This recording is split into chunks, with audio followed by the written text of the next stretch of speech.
It's a busy old day at the Nürburgring for the teams of the Lamborghini Super Trofeo. Race 2 coming up. They've had race 1 late morning, and race 2 is here just getting underway in a few minutes' time. Early evening, we've just gone past 6 o'clock local time, and the sun is having another outing. It is bathing the Eiffel Schloss, overlooking the village here of Nürburgring, and the cars are already on the grid, which is going to be an interesting one, based on the time set in a separate qualifying session. So the field to the grid, and everybody set ready to go for what's going to be a 50-minute race with mandatory pit stops. We have, as I say, had a race already. That was won earlier on in the day by Dean Stoneman and Kiko Galbiati, but that is a car that will start this race last on the grid. Galbiati not getting a time in the qualifying session yesterday. This is David Addison trackside. Down on the grid is Gemma Scott, and Gerard van der Horst is looking at his car on pole position, which will be started by Loris Spinelli. Let's hear from Gerard with Gemma. Gerard, we can see your car just behind us, pole position for yourself and Loris Spinelli. A great way to start the race, and hopefully a slightly better result after the penalty that you suffered in race 1. Yes, that's very pity, the 5 seconds. Yeah, we were not aware that something was going wrong, but we get 5 seconds penalty for the track limits, not respect the track limits. So hope that the second race is going better. Otherwise, we had an overall position of 3, third position, and overall win in the Pro-Am, so hope this is going to be better in the second race. And the conditions have changed slightly. The sun is finally shining on us, and it has warmed up. It is warmed up, but it's also around 6 o'clock. This is for me personally not the best time to do a race, but I give my best, and we will see what happens. But hope of a good on a good position. What is it you don't like about racing at this time? Yeah, it's when you always wake up at 5 o'clock, then the day is very long at 1800. Yes. It certainly is a long and busy day here, but have a great race. Thank you very much. Thank you very much. And it's going to be about 6:30, isn't it, really, Gemma, when Gerard van der Horst is in the car, because by the time we've started and the first stint is done, it'll be a fair bit later. Anyway, that car is on pole position, the one that Gerard van der Horst will take over. Loris Spinelli did the time, obviously, and he's the real star in it. Dorian Boccalacci, who is an Audi GT3 racer for one event and a Lamborghini driver for Oregon, is here. Former FIA Formula 3 racer. Dorian Boccalacci starts, and it's going to be Kevin Rossell that will take over that car. Second row of the grid is Alberto Di Falco, lining up alongside Marcus Pavarud and Sebastian Balthazar for that car, but it's Marcus Pavarud to go first. There is the pole-sitting car, then Loris Spinelli, the man behind the wheel of it, and Spinelli, a very, very quick driver indeed. He was the champion 2 years ago when he shared with Mikael Grenier, and he teamed up with Gerard van der Horst in the World Finals at the back end of last year. Gerard van der Horst, having been the dominant man in the Lamborghini Cup for many a season, but decided to do something different, have a co-driver, and that put him up into Pro-Am, and the combination worked, so they thought they'd give it a stab for the championship year. 5 minutes to go to the start of the formation lap. You're looking down at number 9, Alberto Di Falco's car. There, number 2 is Marcus Pavarud, who will go first this time. Ignore the graphics. Sebastian Balthazar drove it in the first stint of the first race, so Marcus Pavarud does the first stint in this. But quite a few of the teams haven't got the transponder setting in the right place. That's why you're getting the wrong messages, because it's all interlinked to the transponder in the car. On the third row of the grid, there's Milos Pavlovic starting in number 41 on the inside of that row of the grid, and there is Vincent Schwarz in the Conrad Motorsport car, who starts 6th on the grid.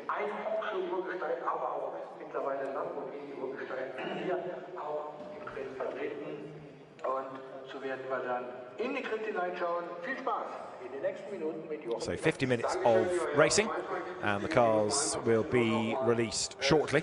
There is Milos Pavlovic, who will start in the car that he shares with Raul Guzman. Again, it's the wrong driver ID being sent by the transponder, but it's Milos Pavlovic that will do the first stint in this race. And the Serbian driver lining up 5th on the grid.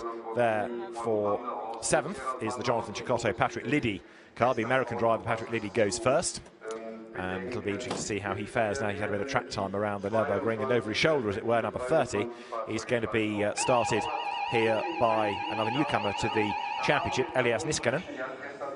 He shares with Mikko Niskanen, the two Finns then together on the podium in race 1. 3 minutes to go to the start of the race, and it is going to be not Mikko Niskanen to go first because he did the first stint in the first race, but it will be Elias Niskanen. So that is Elias Niskanen that you can see inside the car. Grid now being cleared.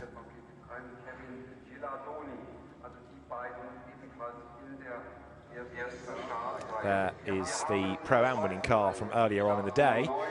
Andrei Lewandowski will start, and there he is, all smiles. Karol Bash will take it over. So Andrei Lewandowski behind the wheel, and they took the Pro-Am class. They've actually won it 3 out of 3 so far. They won both times at Misano and again earlier on in the day here. So that car very much one to look for. There at the rear of the grid, another of the Conrad entries, number 29, is going to be started here by Emir Kesarovic and Kiko Galbiati lining up right at the very back. So the car that has won already today, starting last, will be one to watch. Number 14 is the car of Lorenzo Bontempelli and Damiano Fioravanti. It should be Bontempelli to go first in this race, but there was confusion over the transponder in race 1 as well compared to what they had in qualifying.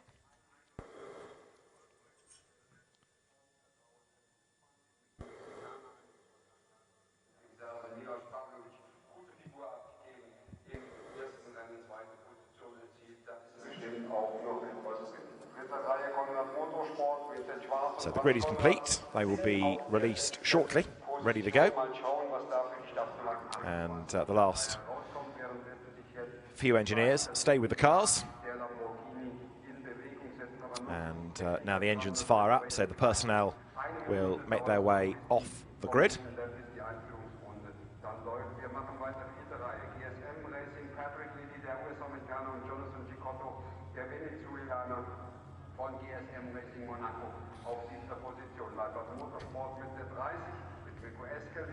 und Elias Niskanen auf der 8. 5. Reihe, 9. Position, Startnummer 14, das Oregon-Team, Damiano Fioravanti und Lorenzo Bontempelli. So there you have the grid. Loris Spinelli in the pole position car, ready to go, and Dorian Boccolacci lining up alongside. But I think you'll find Spinelli will get away in the first stint. That's not to suggest it's going to be dull, far from it, because he's well worth watching. But then the fascination is when you put the slower Gerard van der Horst in for the second part of the race, then how the order starts to shuffle. So the Lamborghini Urus sets off. Daniele Galbiati, the race director, gives the command, and you notice again, of course, the Nürburgring, like many a venue, start line further down the pit straight. The timing line, as it is, comes out of the last corner, but the starting and finishing areas in different places, so there's no start and finish line per se. There are two different lines. Timing line, the control line, of course, is what you need for the result of the race. Right, everyone sets off. Down into turn 1 goes the Bontempelli Fioravanti car. Lorenzo Bontempelli did do Q2 in the car, so it should be him behind the wheel. So Loris Spinelli is on pole position. Dorian Boccolacci lines up alongside him on the front of the grid, with on the second row Alberto Di Falco lining up alongside Markus Paverud. The third row of the grid, Milos Pavlovic in 41, Vincent Schwartz in 28. The next row of the grid, number 7, is Patrick Liddy, and alongside him is Elias Niskanen in number 30. The next row, the 5th row of the grid, number 14, Lorenzo Bontempelli, and number 16 of Andrei Lewandowski. Next up, solo driver, Max Weering, and alongside him is going to be 66 of Jakob Knoll. Number 69 for this start will be Guillaume Beyer, and alongside him, Fidel Leib. Number 6 is Oli Kangas, 53, Massimo Mantovani, they're both soloists. Number 4 is Claude-Yves Gosselin, number 90, Arkin Arca starts. 24 is Oliver Freimuth, a soloist, as is 88, Hans Fabry. 29 is going to be the car of Emir Kesarovic, and 33, Kiko Galbiati. So in many cases the transponder is set to the wrong driver, hence what you've seen on that graphic, but those are the start drivers, and they'll get the cars to the pit window.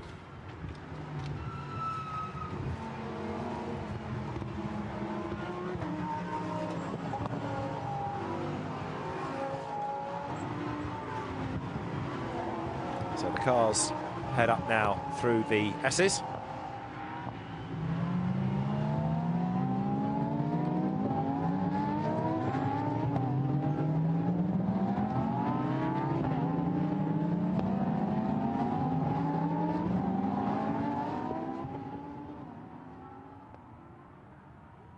So the field getting the warmth into the Pirelli rubber. The leading car, as it is, will peel into the pit lane this time. And there, number 11, Dorian Boccolacci, one to watch.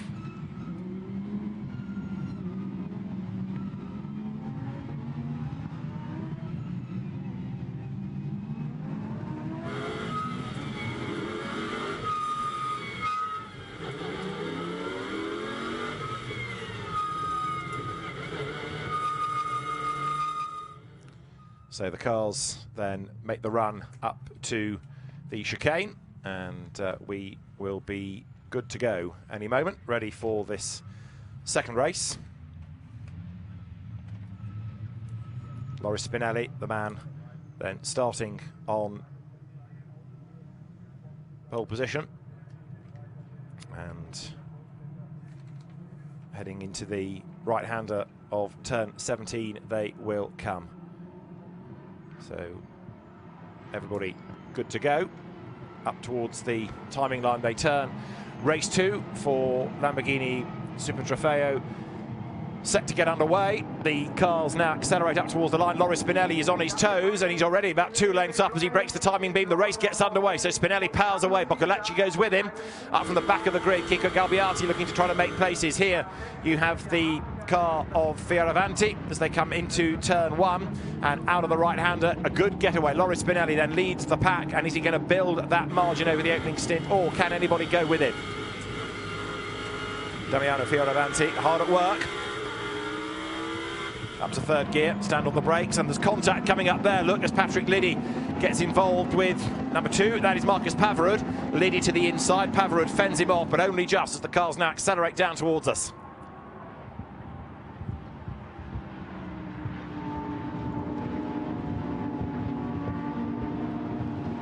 So through they sweep.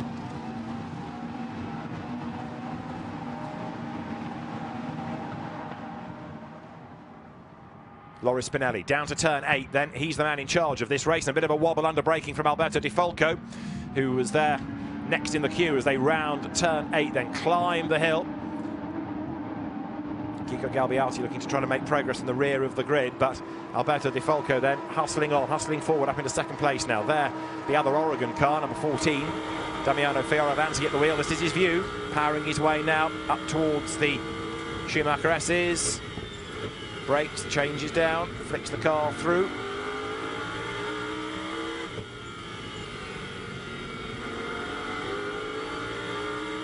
Fioravanti hard at work, but Loris Spinelli is the man who leads the way at the moment.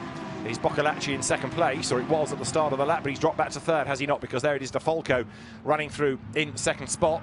Marcus Pavarud also in the mix, but Loris Spinelli trying to build that lead as the cars come through the tight version of the chicane, the F1 style chicane, up to the end of the opening lap. Then Loris Spinelli clear in the lead of the race, but how big a margin is it going to be when they come over the line? Let's see. Through goes Spinelli.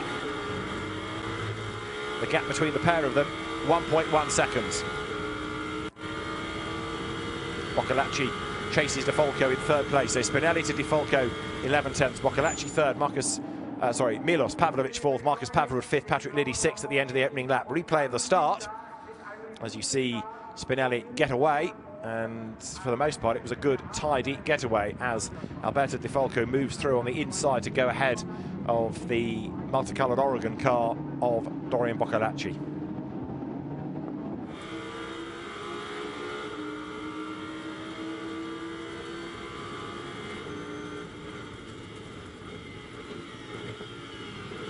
That's the view of Fioravanti down into the braking zone. It got a bit more physical for him with cars all around. You see the cars have to drop down to first gear for that very slow, very tight corner. But Loris Spinelli now getting away markedly from the opposition, pulling clear of the rest of the pack.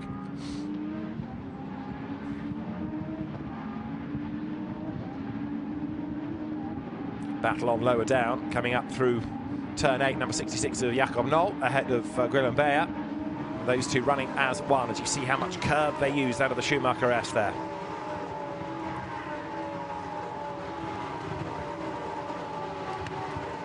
'69 goes through Guilherme, the Spanish driver, another of the many Lippert cars that.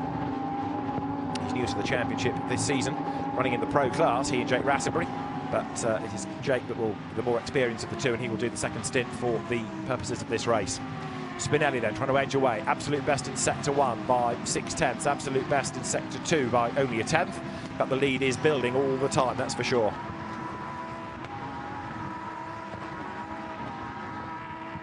Through there, turns 21. That is Fidel Leib in a car that had pretty bad luck in the earlier race, but it's getting better here.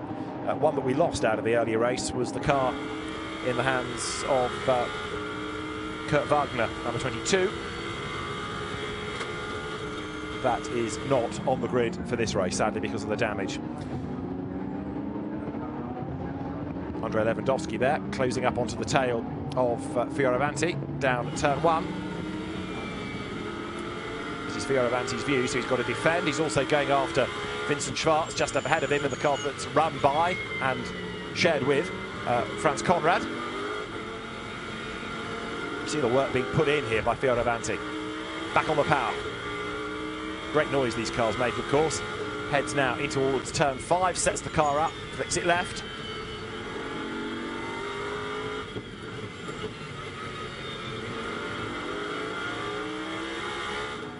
Plunge downhill, and Damiano Fioravanti then trying to take this battle from the Pro-Am car to Vincent Schwarz, who did a really good job in qualifying to get that 6th on the grid, relatively inexperienced against more experienced pedallers. Really good effort by Vincent Schwarz. Franz Conrad, Austrian Formula 3 champion, one-time Silk Cat Jaguar racer at Le Mans. He will take over the car in the second stint, the man that runs the team.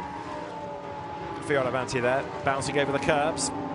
But up front, Spinelli, 1.9 seconds clear after 2 laps, building the lead. But of course, it's not just the gap now, it's what can be preserved by Gerard van der Horst in the second stint of the race. That's the real key to this. Class positions are what they're after.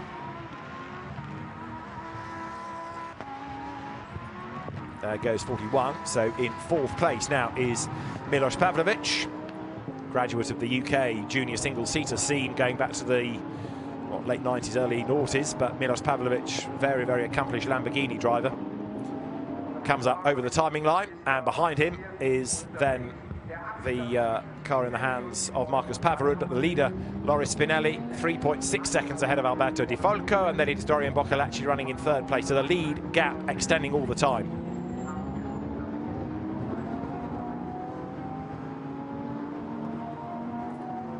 They're going through number 2. Is Marcus Pavarud. Drops down to turn 3, swings through the corner, and now onto the power once again. So up front, Loris Spinelli. There, though, is the leading Pro Cup car, that of Alberto Di Falco. Makes the run downhill. He shares it with the newcomer to the championship, Danish driver Kevin Rossell. And the two of them working pretty well as a combination thus far. So it's going to be interesting to see how this relationship gels, what results can come out of the weekend, because there's already been a 3rd place in race 1. Fastest lap of the race, no real surprise, Loris Spinelli, as he continues to edge away from the opposition.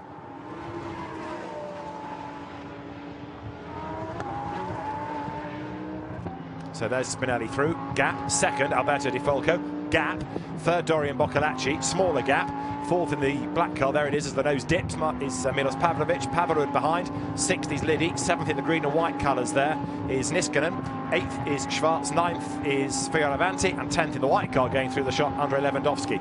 So he's another of the quick Pro-Am drivers. Change imminent there. Look as up the inside goes 33 Kiko Galbiati, moving ahead on the road of Fidel Leib, who is the leading Am, but Galbiati started last, the man that won race 1 earlier in the day, and he's carving his way up through the field.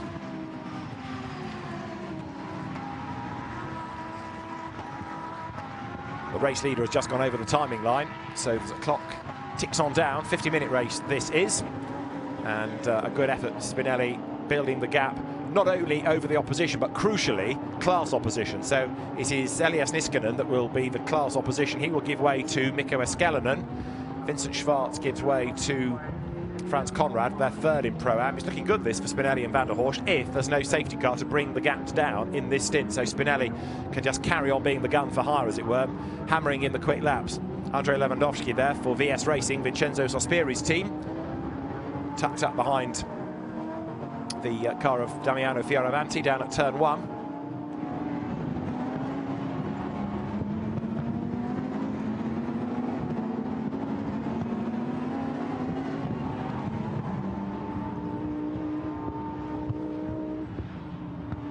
Race leaders then currently work lap 5. There, number 16 hustling on, Andrei Lewandowski.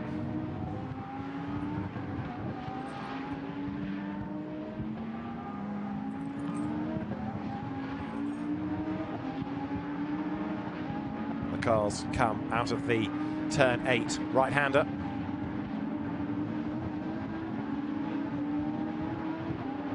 Jakob Noll makes the climb up the hill.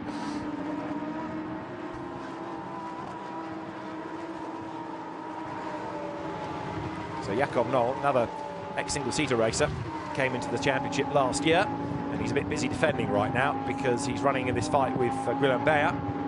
So that car 69 to be given over to Jake Rattenbury for the second stint. We're now 10 minutes away from the pit window opening. So 5th of the race done. Galbiati up into 13th place now.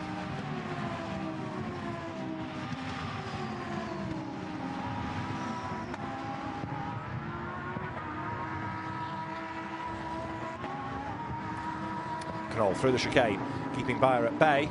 Spinelli's advantage over 4 seconds now up front as the cars head towards turn 17 once more.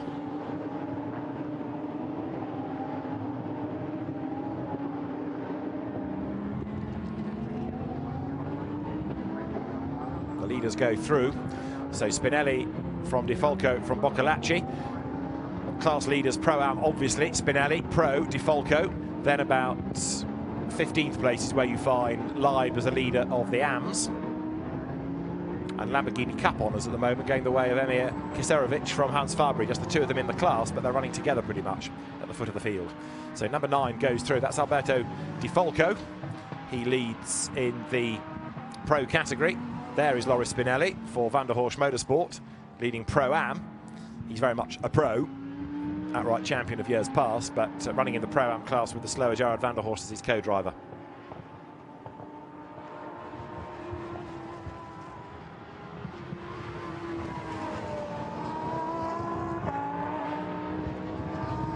So there, Loris Spinelli, graduate of single-seater racing, got to AutoGP, in which he had good success, but then ran out of funding, shopped around, found some drives in Super Trofeo, and straight away was able to illustrate just how quick he was. There in second place behind is Di Falco. The gap 4 seconds starting this lap, and in the sectors the gap is widening because half a second gained by Spinelli in sector 1 alone.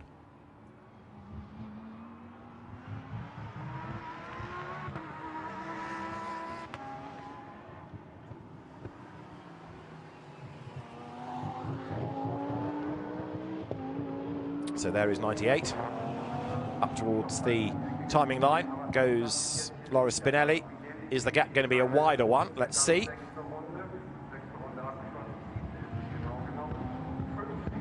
4.2 becomes 5 seconds, so the gap does indeed widen despite the efforts there. And you can see how much effort's being put in by the target racing car, Alberto Di Falco behind the wheel. He's hustling on these Hurricanes with that shark fin rear end, powering his way through turn 2 now, but with 7 minutes or so to the pit window opening, you can expect the likes of Spinelli and Di Falco as the quicker drivers in these cars to go for as long as they possibly can.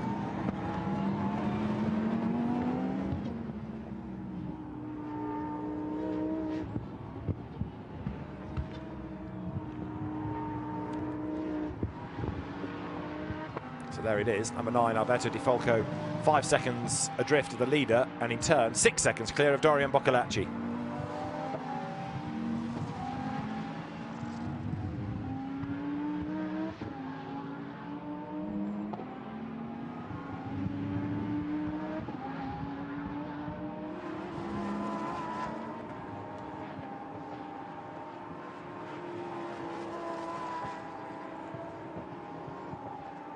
There going through is the Oregon team car in 3rd place. Dorian Boccalacci running in no man's land at the moment. He's fallen back from Di Falco, but oddly, Milos Pavlovic is not bringing down the gap. I would have thought that Pavlovic actually would have been one of the quicker of the pro drivers, but oddly, even though he's been a race winner this year, the pace isn't stand out, is it, from Pavlovic? Raul Gutzmann is the co-driver that he has.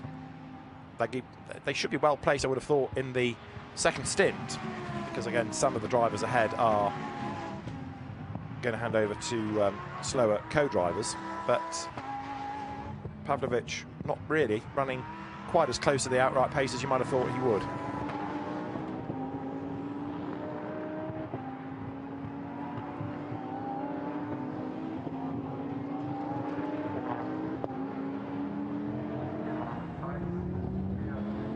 So the leaders go by, 5 minutes off that window opening, and Spinelli is now 5.3 seconds to the good.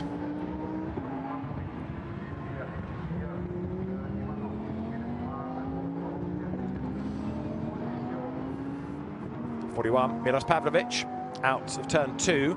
There behind him is Marcus Paverud, graduating to Super Trofeo from the GT4 European Series of last year, the Norwegian driver for Lippert, another of the very established teams in Super Trofeo. Has been running cars also in the Asian equivalent for a number of seasons now too.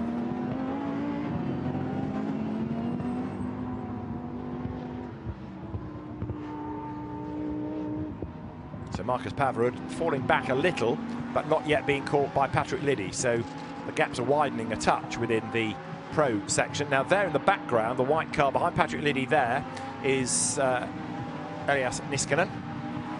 And Elias Niskanen closing a little bit now in terms of pure pace. So the car second in Pro-Am, ready to be given over to Mikko Escalanen, getting a little bit nearer to the back of Patrick Liddy in these last few minutes of this stint.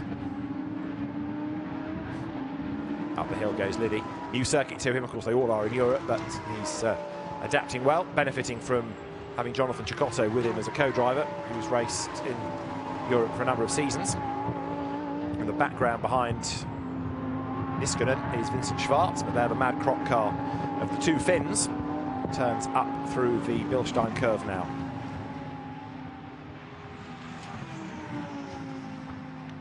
We have got into the pit lane the Attempto car of Arkin Arka.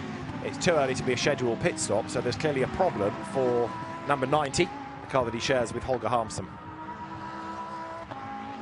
Up the curve bounces Vincent Schwartz, up towards turn 17, and Schwartz in turn fending off the challenge that's faded a little of Damiano Fioravanti here.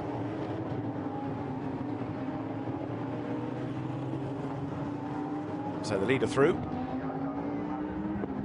Now the gap 5.7 seconds. Actually, in fairness to Di Falco, he's doing his best to temper that massive gain from the race leader. Spinelli has not just gone storming off into the wild blue yonder.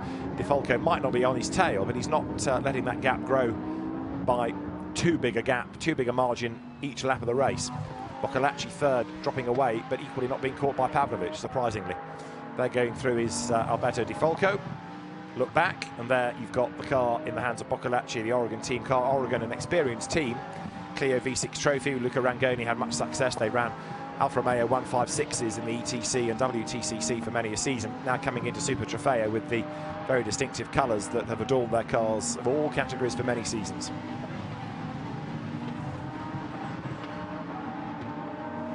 So downhill heads second of them, that of Damiano Fioravanti. Currently running fourth in Pro-Am. On board with him, out of turn 8, up the hill, second gear.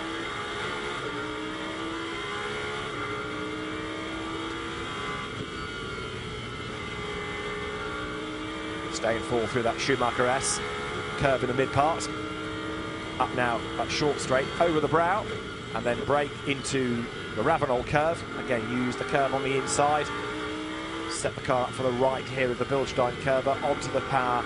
Now to drag it out the other side of the road, plunges downhill and then climbs up the other side.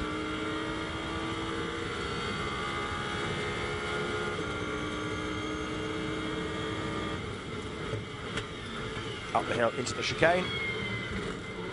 Rattle over the curb left and right. And onto the power. And actually ahead, Schwartz is on the back of Niskanen. There's a battle developing ahead that might play into his hands here. The two of them absolutely together all of a sudden. Vincent Schwartz getting quicker as the stint wears on. So now for second and third in Pro-Am, they are absolutely together coming over the line. another lap and the pit window will be open, so who is going to bail first? But as the leaders come by, Elias Niskanen is really under attack now from the Conrad car of Vincent Schwarz. Together they are at turn 1. Is this going to play into the hands, possibly, of Damiano Fioravanti, because he in turn ought to be able to close up onto their tail?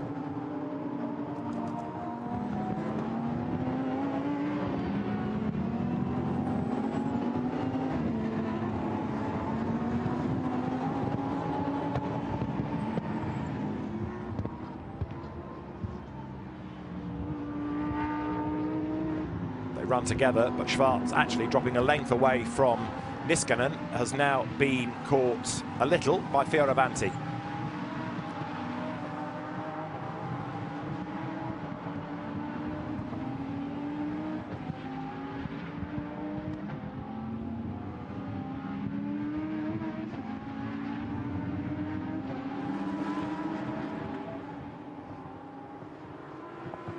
So up the hill climbs Elias Niskanen, uses all of that curb as he tries to fend off the challenge of Vincent Schwarz, and it is working for him.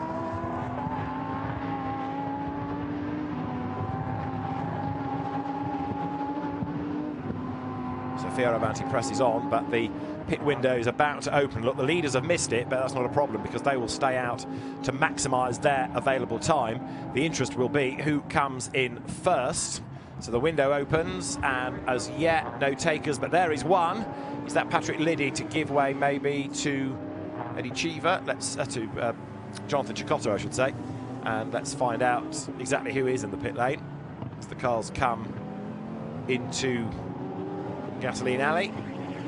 So Pavarud is one, in fact, rather than Liddy. So Marcus Pavarud to give way to Sebastian Balthazar. It was Liddy to give way to Cecotto, so he's in as well. So now the order starts to shuffle. There is Pavarud.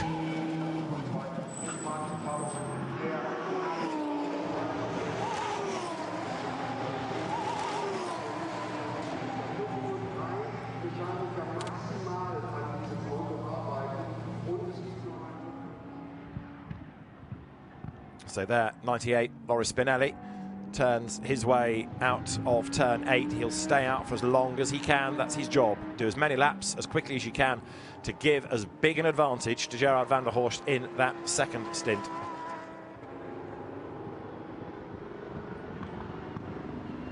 Car number 30 turns through.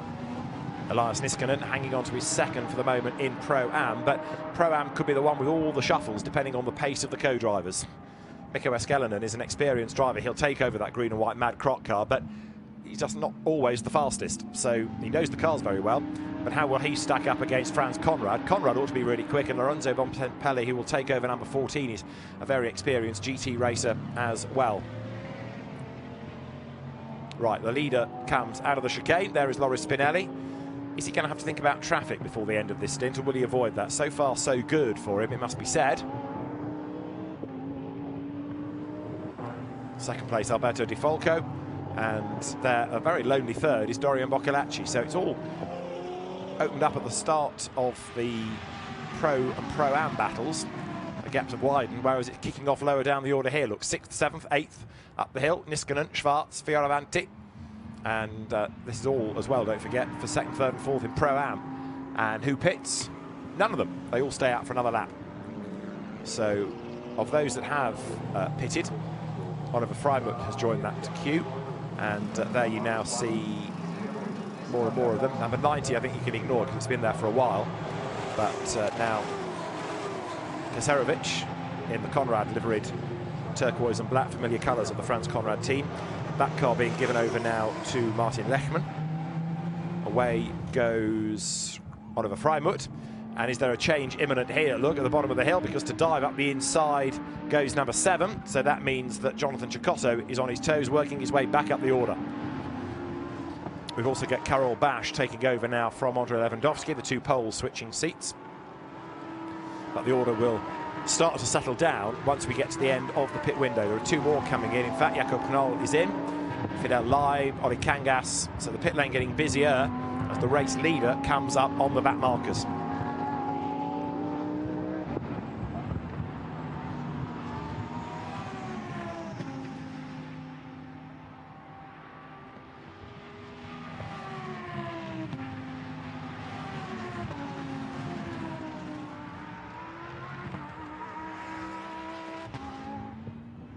So there, Loris Spinelli turns through the chicane.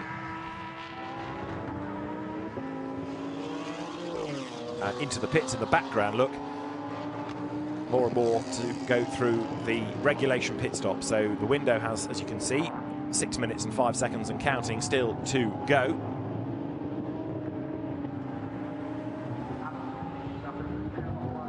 Loris Spinelli's advantage extending all the time. Where's Alberto Di Falco? 6 seconds back now, nearly 6.5 seconds back. So Claude Gosselin is in, Hans Fabry in as well, the leading driver from Lamborghini Cup. He has had 2 wins out of 3 races there thus far this year. And in fact, he's the only driver in the class in this race, isn't he, with the demise of the Kurt Wagner Libor Dvoracek car after race 1. As long as he finishes, he should take the class there. So coming up through turn 3 will be there number 41, Milos Pavlovic, in and amongst the traffic now. He's up behind Jake Rattenbury, who's taken over number 69. And that car is under investigation, Jake Rattenbury's car, for speeding in the pit lane. So whether it was on its way in or the way out, it kind of doesn't matter, because it's a penalty that hits the car, whoever did the crime. So Rattenbury and Bayer being investigated. Spinelli then with 5 minutes of the window remaining open to him. He'll leave it until the very last possible moment here.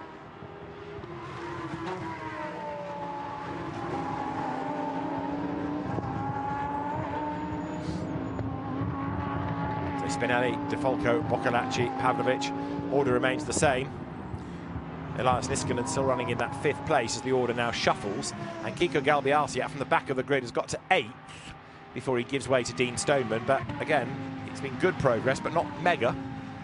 Be interesting to see where the car is after the stops and what Dean can do in it as the race 1 winner. And he also, of course, Dean Stoneman had a win as a soloist at Misano in the first weekend of the year. Bit of dust being kicked up as Spinelli comes then now through the chicane. Another lap will be completed on the track rather than in the pits. What about Alberto Di Falco behind him? He's going to stay out as well. So Di Falco turns now up through turn 16, turn 17 section, and then to the timing line. So the order for the moment not actually shuffling too much because of the pit stops, because we haven't had many out of the leading half a dozen.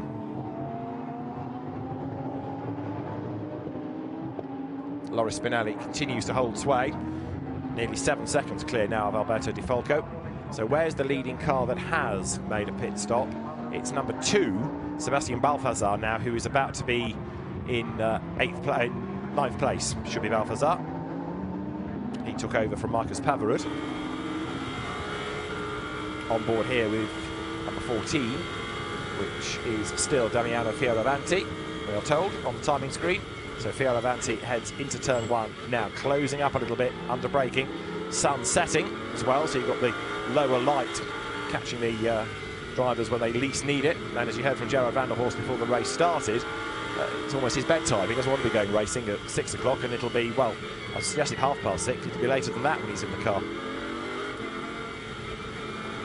Long, busy day for everybody, teams, drivers, and of course officials at the circuit, plus our cameramen who have been out since 9 o'clock this morning filming anything that moves. They've done a great job. Downhill goes their number 14, which is Damiano Fioravanti, running in 7th before he pits to give that car over to Lorenzo Bontempelli.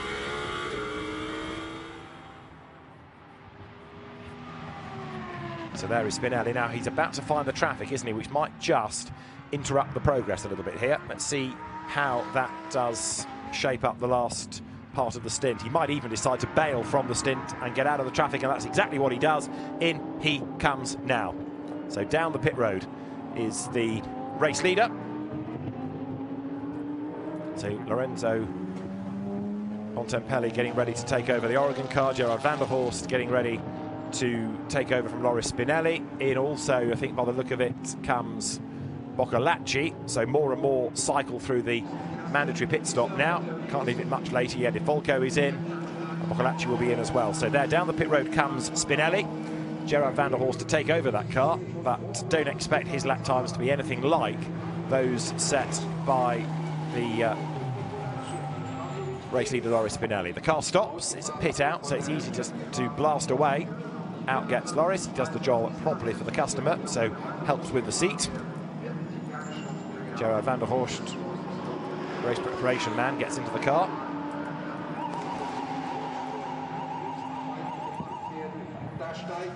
And more of the stops cycle through. Stationary car there coming down the hill. Whose was that? Was that Jake Rattenbury maybe? Had a look to the livery. I think it might be Jake Rattenbury's car that stopped trackside. There the board is ready for Oli Kangas. And it is indeed Jake Rattenbury who is stationary.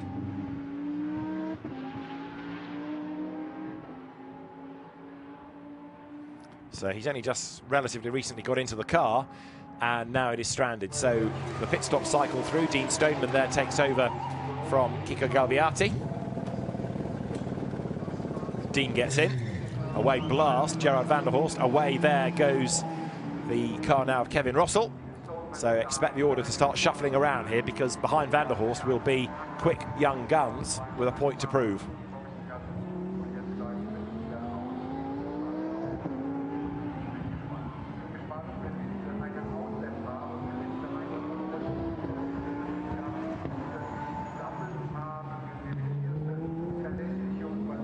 So the race order will be confirmed at the end of the next lap once all of these pit stops have taken effect. It should still be 98 now, Gerard van der Horst at the wheel, who leads.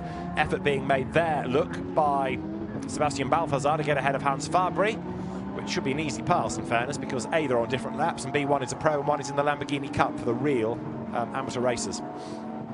So Fabry quite wisely lets him go. There, ready to blast back out, is Massimo Mantovani, who won the AM class earlier on in the day.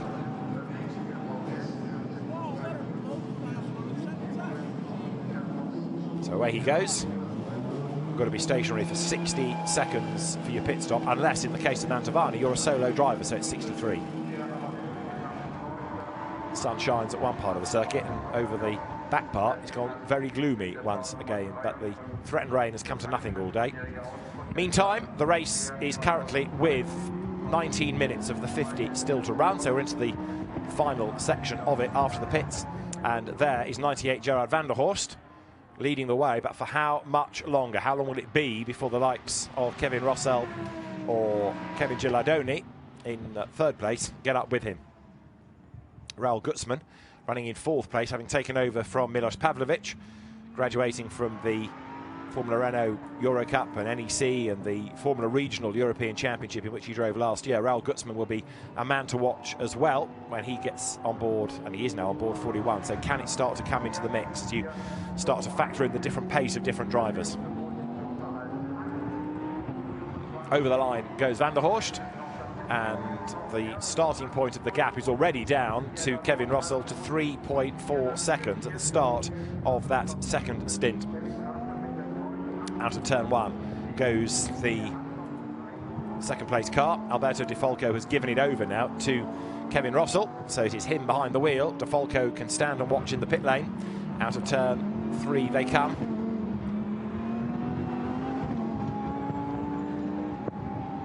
And there up front, pulling clear as best he can in the pro class, is Rossell from the car of Kevin Gilardoni in third place, but that could well become the lead situation before much longer, because Rossell will be on the back of van der Horst by the end of the lap. Pit stop times under investigation: number 2, which is the Pavarou Balthazar entry, and also number 9, Di Falco and Rossell. So the car that's in second place now, there it is, chasing on. It's all being investigated. So number 9 could be short on the pit stops. Let's see what comes of it. If they're being investigated, there's normally good calls to investigate. Yeah, both of those cars under a minute and 28 seconds. So I fear that Di Falco might be on target for a penalty. He was 4 tenths under, and what was the other one under by 2 tenths, the Balthazar number 2 entry. So tenths of a second. Here the lead is about to change though, because Gerard van der Horst has got Kevin Rossell right up behind him. Alberto Di Falco's efforts put the car in a very good position, but could a pit stop penalty undo it? Into the lead goes number 9. Kevin Rossell goes through on the inside line, picks up the advantage.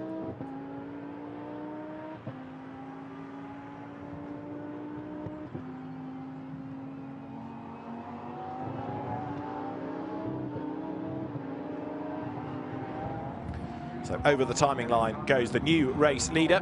Kevin Rossell hits the front ahead of Gerard van der Horst. Gap back, Kevin Gilardoni in third place. Now, what can Gilardoni do about second place van der Horst? He's got to make up 3.8 seconds. It won't be long, I don't think, before he's with him. So Gilardoni up now through turn 2. The Oregon car closing, closing, closing. There was a drive-through for Jake Rassenbury, I think I've mentioned, but of course that now with the car's retirement is irrelevant, and the other two being looked at for their pit stop times.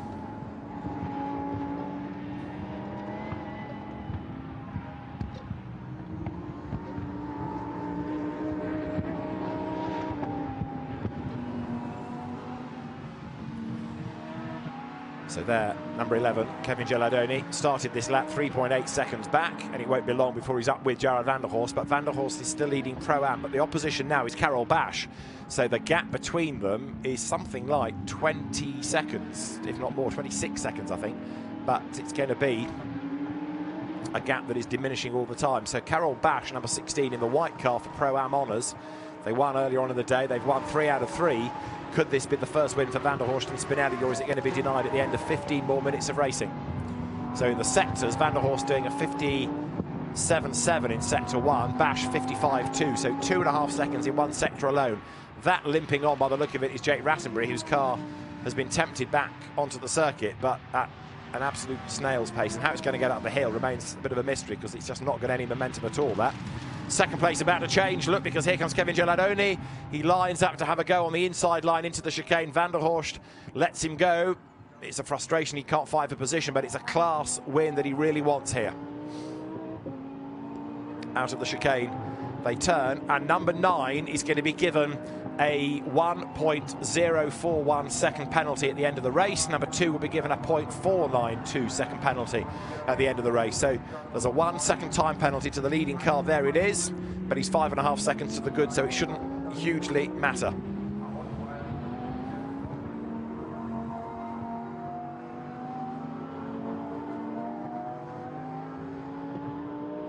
Gilardoni, second. Now, can he get within a second and therefore inherit the race win? He's got 15 minutes, or just under 15 minutes to do it.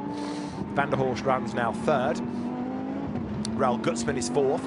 Another penalised driver. Sebastian Balthazar is fifth. Jonathan Cecotto is sixth. Carol Bash is seventh. Now, the difference between Bash and Van der Horst for the class lead is 19 seconds. That, I think, is doable in 13 minutes, the way that Carol Bash is going, because his last lap was a 2:0 and Van der Horst was a 2:8. So the one to watch, he's not even in shot yet, is the white car. Wait for it, wait for it, wait for it. Does it creep into shot? Carol Bash, winner of Pro-Am every time out. There it is, in the very, very distance. That car now chasing after Gerard van der Horst for Pro-Am Honours. 13 minutes to go. Bash, yes, has got some traffic to get through, but equally, the traffic should be able to get past Van der Horst as well, so it'll bring the battle to him. So 13 minutes and counting. Carol Bash up the curb coming out of turn 8, sets off in pursuit of the class-leading Van der Horst motorsport car.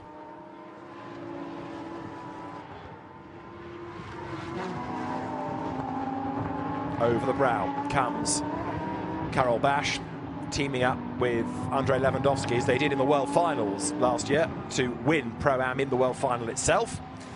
At Jerez it was last year. That's sadly an event that's not running this year because of the problems in trying to freight Asian Championship, which hasn't even started yet, and North American Championship cars to a place in Europe. So a real disappointment to all in the Lamborghini family that the World Final won't be happening. However, it is here that the European Series takes centre stage.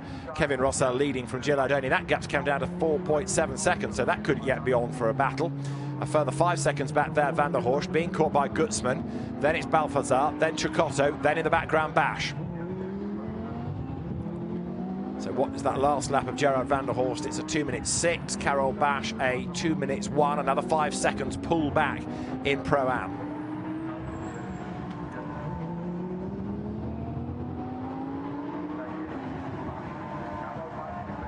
Now let's have a look at number 98's pit stop.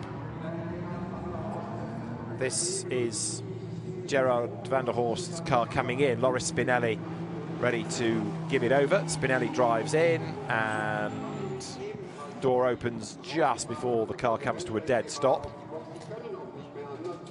So is that a transgression of a regulation, that the car was not totally stationary before the door opened? The officials might well have a look at that. So a 5-second penalty for track limit abuse for Spinelli earlier on in the day, and maybe trying to gain a second there can bite them. So that's the leading car, Kevin Rossell. Kevin Gilardoni in second place.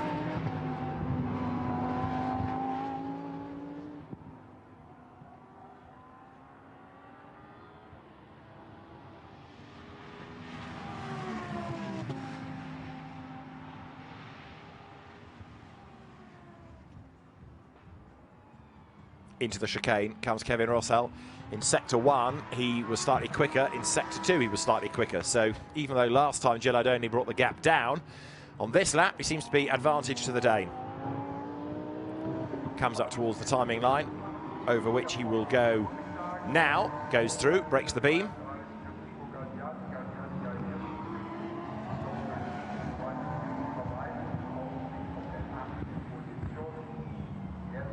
Further back, Van der Horst losing places, so Gutzmann is now up into 3rd. Up into 4th should go Sebastian Balthazar. In 5th in a moment will be Cecotto. Look, because he's lining up to have a go on the inside down towards turn 1 with less than 10 minutes on the clock. So now Van der Horst is 6 seconds ahead of Karol Basch for the Pro-Am lead. And you wait and see how much closer Karol Basch is out of this sequence of corners, because he's absolutely flying. So the race leader with a penalty, but he won't, on the current evidence, make a huge amount of difference. In the background, the white car of Karol Basch closing onto the tail, all the while of Gerard van der Horst.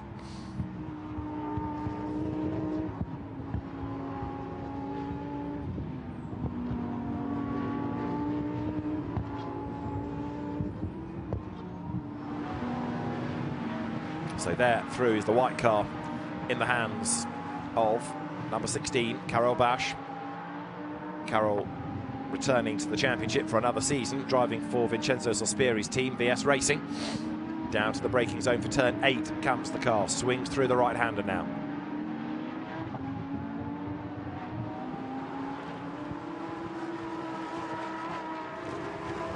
So there is Van der Horst. He leads, but with 8 minutes to go, you can see the gap has just disappeared from over 20-odd seconds. It's now about half a dozen lengths, so maybe even by the end of this lap, Karol Basch will be the new Pro-Am leader. The pace is there. Meanwhile, more battles to shake out. Number 2, which is Sebastian Balthazar. Number 7, Jonathan Cecotto, absolutely together. Cecotto, winner of the World Final last year, on a mission. Can he find a way past Balthazar? Looks for the inside line into the chicane. Both of them break as late as they dare, but Cecotto can't find a way through going into the chicane. What about on exit? Does he find a gap on the inside? He does. He has a look, but no, gets a face full of Balthazar. Sebastian moves across, covers the line. Out of the corner, onto the pit straight once more.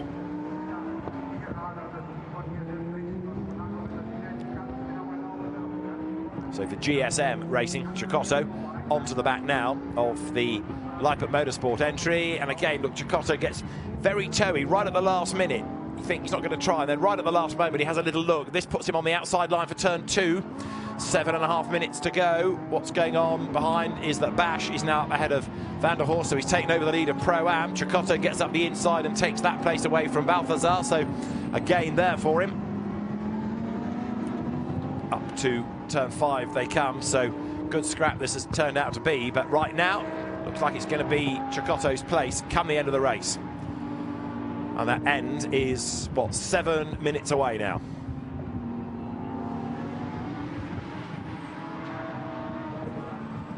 Nose to tail, lapped car and class leading car. 24 is Oliver Freimuth, and Karol Basch goes through, picks up the position. So gains the ground, and that puts him now track position ahead. So Karol Basch 6th, and of course leading his class.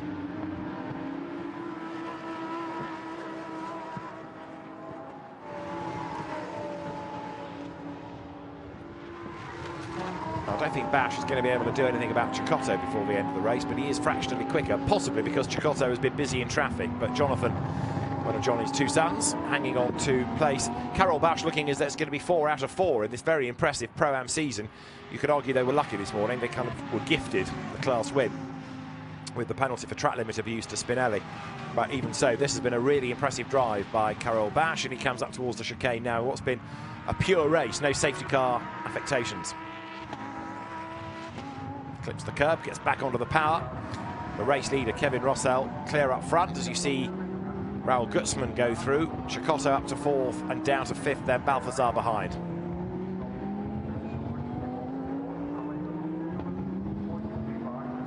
So that change of place done. What about Bash to catch Balthazar? 4 seconds he's got to make up in just under 6 minutes.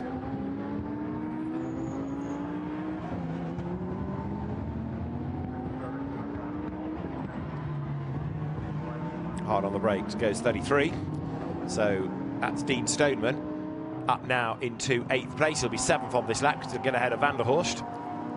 So from the back of the grid, decent progress has been made. First by Kiko Galbiati, and now by Dean Stoneman at the wheel of that car that won earlier on in the day, and in the hands of Dean on his own, won at Misano. They're going through number 6. That is Ollie Kangas. He runs out wide, kicks up the dirt on the outside of the Ad Van Bogen. Kevin Rossell still leading the race with Alberto Di Falco. So they lead in Pro-Am is Bash and Lewandowski. As their number 6, Ollie Kangas gets up on the inside of Franz Conrad. Takes place away. Kangas is a pro. Conrad dropped quite a lot of places in the Pro-Am contest, actually, in this second part of the race. Massimo Mantovani is the leading Am. And then it is now Martin Lechman leading in the Lamborghini Cup, having taken over from Emir Kesarovic. So where is the next change, if a change can come? Is it going to be in that leading group? Well, there, Jared Van der Horst losing places all the while now, as he is running in 8th place overall. Dean Stoneman having got up and past him. Freimuth through as well.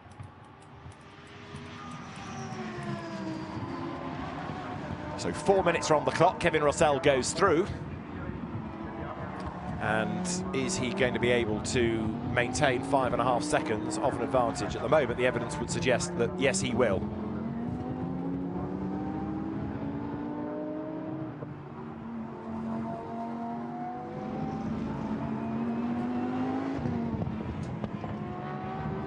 Could be a maiden victory for Kevin Rossell and for Alberto Di Falco.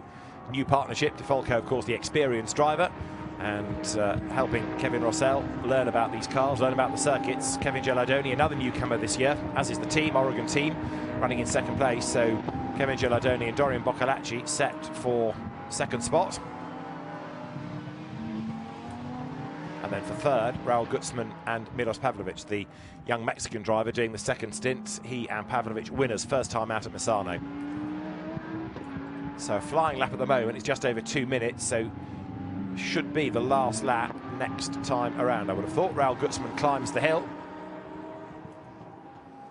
But relative to the clock, where is the leading car? Is it within 50 seconds of the timing line? That 3rd and 4th duel, sorry, 2nd and 3rd duel, I should say now, is coming down, isn't it? Gilardoni to Gutzman, 2.4 seconds. And last time around, yes, Gutzman was the quicker of the two. There's Cecotto in 4th place for the GSM Racing Squad. So the Venezuelan turns through, the Monegasque team operating that car, and Cecotto closing on Gutzman as best he can. Gutzman trying to close on Gilardoni before the end of the race, which is 2 minutes and change away. But as these cars head up towards the chicane, the race leader is about to break the beam, and he's done so with more than a lap time left in the race. So for the sake of about 7 seconds, it's going to be an extra lap for the leading car. So unless Kevin Rossell really slackens off the pace on this last lap, but he's not timed it quite right there, or the clock hasn't worked in his favour. 5.4 seconds clear, he still is. There goes Karol Bash, 6th now. Well clear, of course, in the Pro-Am class from Jared Van der Horst, who's under attack now from Mikko Escalanen, who is 3rd.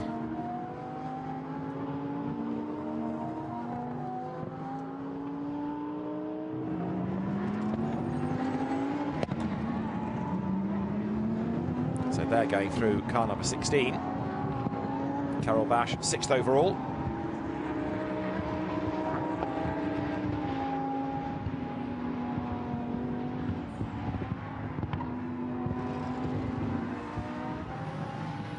It's a class leading car, as we've been saying, and Karel Bash, having taken it over from Andrei Lewandowski, heads downhill.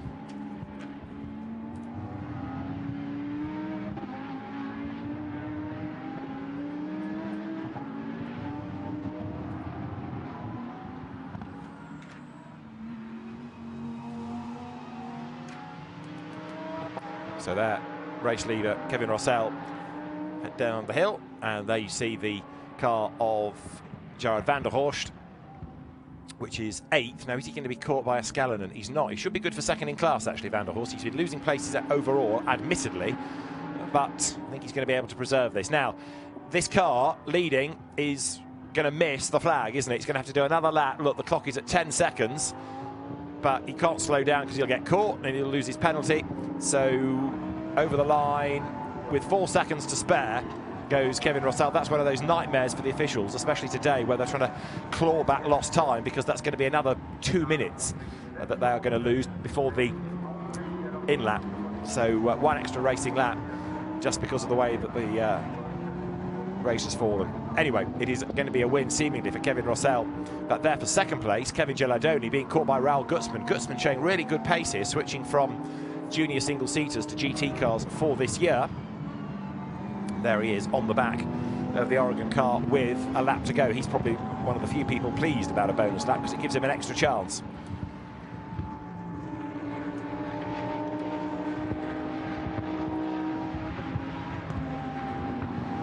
So there you've got the leading cars within Pro, Rossell, Gilardoni and Gutzmann. 1, 2, 3 overall. Bash leading Pro-Am, Mantovani leading Am, and Martin Lechman in the Lamborghini Cup. So the last lap of the race, downhill comes Kevin Gilardoni. He's not going to catch the leader, of course. That gap's been going up, but can he hang on to 2nd place for Oregon team? Through they swing, up the hill again. Now into the left and right of here. The Schumacher S. Try as he might, I don't think Gutzmann is going to get quite close enough. He needs a mistake out of Gilardoni, really. Ain't for coming into the Ravenel curve now, and then turn right into the Bilstein curve.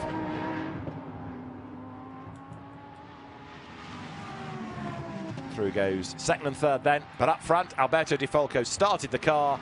Kevin Rossell is going to bring it home. It was short on its pit stop. It's got a 1 second penalty to be added, but it's well clear by 5.5 seconds, so the win will come the way of Target Racing.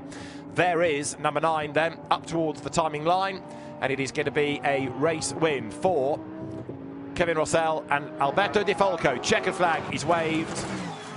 The car takes the flag, and a win for Kevin Rossell and Alberto Di Falco. 2nd for Kevin Gilardoni and Dorian Boccolacci, and 3rd Raul Gutzmann and Milos Pavlovic. 4th to Patrick Liddy and Jonathan Cicotto. This is the Pro-Am winning car. Great drive by Karel Bash, taking over from Andrei Lewandowski, who was no slouch himself in his earlier stint. So across the line goes the VS Racing car for 6th place. In the background for 7th is going to be Dean Stoneman. And what about the winning Am? That'll be Massimo Mantovani. Here Lorenzo Bontempelli is on target for 10th place overall, chasing after Mikko Niskanen, and he's just going to run out of time to close and have a proper challenge, isn't he, coming into the braking zone now.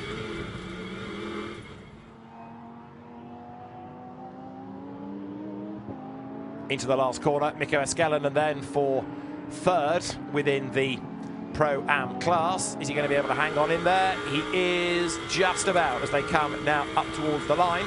So Mikko Niskanen and Elias Niskanen take the position within Pro-Am, just ahead of Lorenzo Bontempelli and Damiano Fioravanti.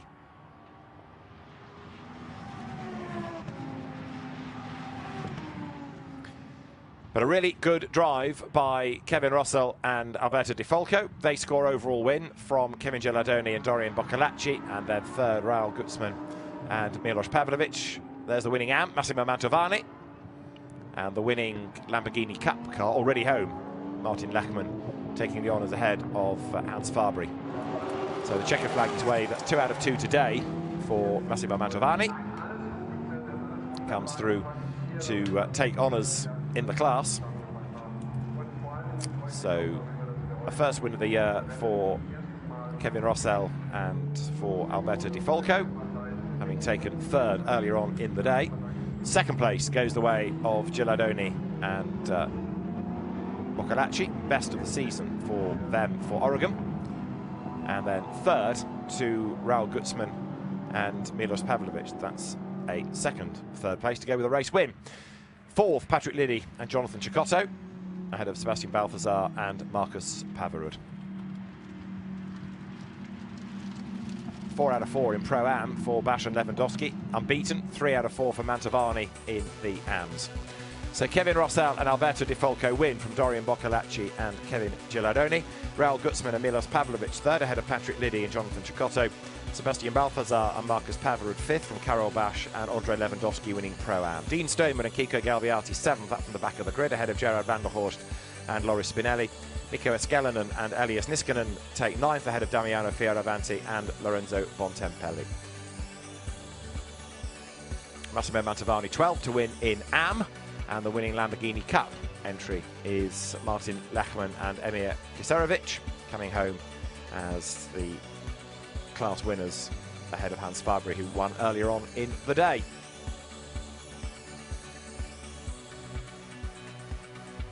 So drivers now make their way up to the presentation area. We get a chance to have a look back at earlier action from the race.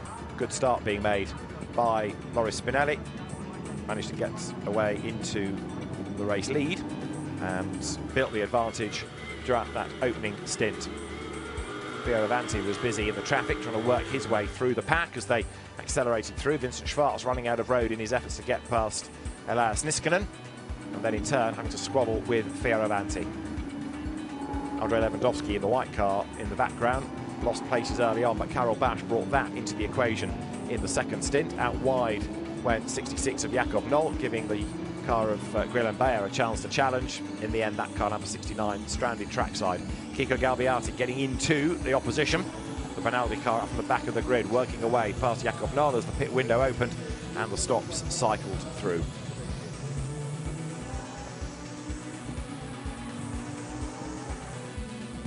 Out of the race, Jake Rattenbury. He's got a drive through to serve for pit lane speeding, but sadly never got that far. Loris Spinelli into the pit lane. Door open, car stops. Gerard van der Horst ready to take over as Lorenzo Bontempelli had a moment coming out of the Bilstein curve. Eventually, van der Horst's pace ended up losing places to the opposition. So through went Rossell for the race lead, and Cecotto put a move on the number 2 Sebastian Balthazar car to move him up the order as well. But Kevin Rossell unstoppable up front as Rossell and Di Falco took honours in race 2 at the Nürburgring.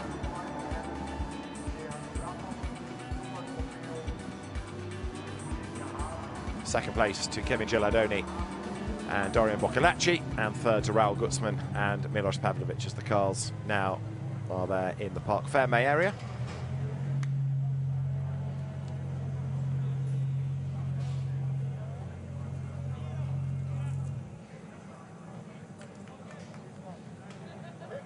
So the drivers being rounded up, ready for the podiums. Face masks will be adorned. Nearest to us, number 11, Kevin Gilardoni's car, and our race winners, Kevin Rossell and Alberto Di Falco, can reflect on a great win with Gemma Scott, who is down there to have a word. Alberto, you're very keen to tell us about your race, and what a fantastic start you had from third there to pull it up through after the pit stop was when it all counted. Yeah, it was a really good race. I'm very happy about this result because I want to be honest, in Misano we were struggling a bit, but we worked very hard, us, all the whole team, and we made a big improvement, so we deserve this result. I'm very happy also for the stint of my teammates, so now we have to use the head and keep pushing for the other races. Absolutely, and Kevin, to bring it home like that, that was absolutely dream, wasn't it? Yeah, it was really good. We knew we had the pace, and already before the race we made the strategy, and I think we followed very well, so it was really good. It all paid off. Well done, boys. Fantastic result. Thank you. Yeah, really good to see new winners, lots of new drivers coming into the championship this year. As I think I've made the point before, we have quite a lot of young drivers year on year coming into this, whereas the whole ethos of the championship has changed a bit from its early incarnation of being purely really aimed at gentleman racers, but now young drivers switching from single seaters, seeing this as a way of career progression.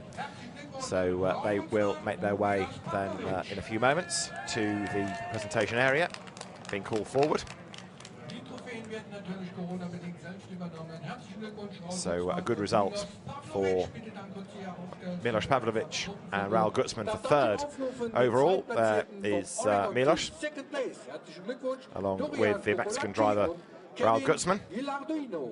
So now Kevin Ghilardini, try this again. The Oregon drivers for second place step forward, namely Dorian Bacalacci and Kevin Ghilardini. They step forward. And then we have Kevin Rossell and Alberto Di Falco as the race winners. So the way it works, the drivers collect their trophy and step forward into the photography area. So Alberto Di Falco, another experienced Lamborghini racer, both in multi-driver GT races as well as Super Trofeo. And he and co-driver teammate Kevin Rossell taking a maiden victory. So that's Pro-Am drivers brought forward next, where Mikko Eskelinen and Elias Niskanen take third within the Pro-Am class. Second going the way of Gerard van der Horst and Loris Spinelli. They are set to step forward a second of the day, because of course they had that time penalty in race 1 that cost them time.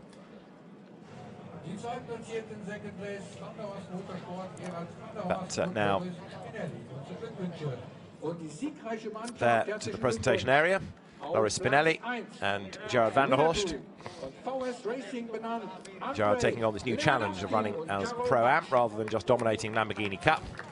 And then the class winners step forward yet again, 4 out of 4 for Andrei Lewandowski and for Karol Basch. Another great result for them. So there, Andrei Lewandowski gets the Pirelli trophy as well as the Lamborghini trophies, as he is the money behind the entry, if you like, with the gun for hire Karol Basch joining him. In the Am class, third place going to Claude-Yves Gosselin and to Giuseppe Franciscola.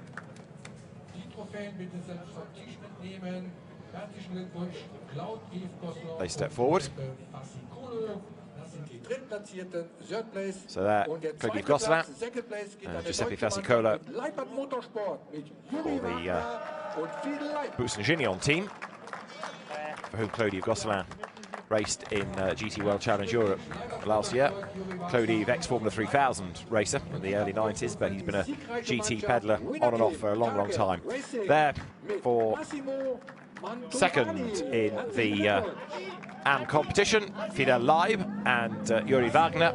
And then for a second win of the day, and indeed of the season, Massimo Mantovani steps forward to celebrate yet again Am class honours. Massimo Mantovani delighted with his day's work. Great result for the Italian driver. And then there's the Lamborghini Cup, in which we have Hans Fabri taking second place.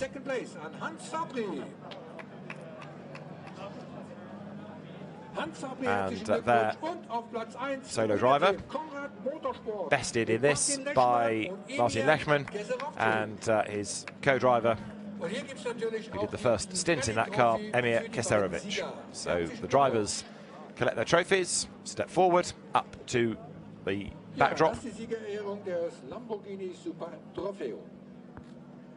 Well done to Martin Lechman and Emir Keserovic, both new to the championship this year, and a good victory at the end of round 4 of Lamborghini Super Trofeo Europe here from the Nürburgring. So good to see new race winners, good actions ever from Lamborghini, and we'll pick up on the championship next time out. For now, from David Addison, it's goodbye.